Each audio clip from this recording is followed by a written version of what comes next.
बिहार में लोकसभा की सीटें भले ही 40 हो, लेकिन ये 40 सीटें दोनों गठबंधन के लिए चक्कर-घिन्नी का काम कर रही हैं। दोनों गठबंधन में सीट शेयरिंग का मामला फंसता ही जा रहा है। भले ही चिराग पासवान मान गए, लेकिन पशुपति पारस रूठे, जीतन राम मांझी रूठे हैं। मुकेश सहनी की अभी तक कोई बातचीत नहीं हुई। कितनी सीटें उपेंद्र कुशवाहा को मिलेगी ये तय नहीं हुआ, लेकिन मामला अभी भी बातचीत का दौर कहें तो जारी। वहीं दूसरी ओर महागठबंधन में भी ऐसी ही स्थिति बनी हुई। महागठबंधन के खिलाड़ी बड़े हैं, लालू यादव वहां पर हैं, कांग्रेस पार्टी है, लेफ्ट की पार्टियां हैं, तो सीटें बटेगी कैसे। नमस्कार, प्रणाम, बिहार तक देख रहे हैं आप। मैं हूं आपके साथ इंद्रमोह। जब गठबंधन में लालू यादव हो तो आप समझ लीजिए कि सीट बांटने का फॉर्मूला या राजनीति में जो होता है ना पॉलिटिकल प्रेशर, ये पॉलिटिकल प्रेशर शायद लालू यादव के आगे नहीं चलता। तभी तो खबरों की माने तो आरजेडी ने कांग्रेस को सिर्फ 7 सीटों का ऑफर किया है, यानी कि उन्हें लोकसभा चुनाव में सिर्फ 7 सीटें दी जाएंगी। कांग्रेस 11 सीटों की मांग कर रही है। कांग्रेस लगातार कहती रही कि उन्हें 11 सीटें दी जाए। अब ये कहा जा रहा है कि कांग्रेस के प्रदेश के नेता नाराज हैं, लेकिन इस नाराजगी का उपाय क्या है? वो किससे शिकायत करे और उनकी सुनेगा कौन? इसे ऐसे समझिए आप कि अगर शिकायत राहुल गांधी से की गई, सोनिया गांधी से की गई, तो ये हो सकता है कि लालू यादव के पास एक फोन आए और लालू यादव ये कह दें कि मैडम ये संभव नहीं।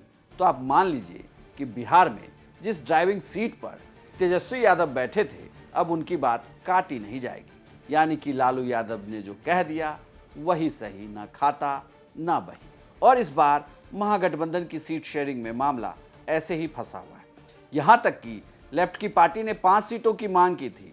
अब कहा जा रहा है कि उन्हें भी 3 ही सीटों पर संतोष करना होगा, यानी कि एक सीटें या 2 सीटें, और 1 सीटें मिलेगी। लेफ्ट की एक पार्टी को सीट नहीं मिल सकती है।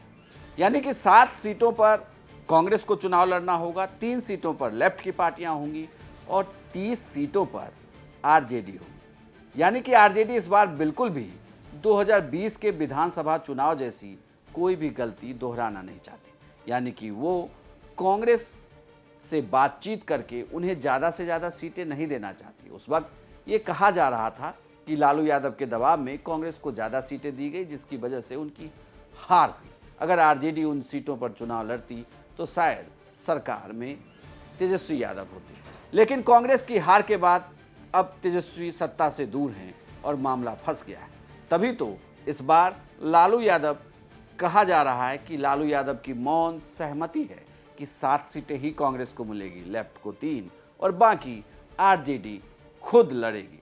अब देखना यहां दिलचस्प होगा कि लालू और तेजस्वी ने जिस तरीके से कांग्रेस को फंसाया, इसके पीछे एक और बात है। कांग्रेस के राज्यसभा के सांसद बने हैं अखिलेश सिंह, जो कांग्रेस के प्रदेश अध्यक्ष हैं।